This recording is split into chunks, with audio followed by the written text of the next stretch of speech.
Sapa kowe wani cedak karo calon bojomu? Ampun, Dek. Kira-kira kuning calon bojoku.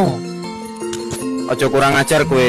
Kiragil Kuning, putri saka Kediri sing arep dhaup karo aku, Raden Panji Gunungsari, putra Ratu Prabu Amiluhur saka Kraton Jenggala. Wani kurang ajar sida mati kowe dening aku.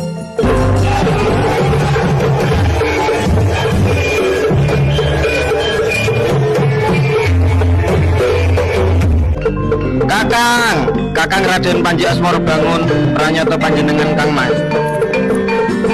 Iya Dimas, aku kakangmu. Ayo memuji mring Gusti sing wis balekne kahananku.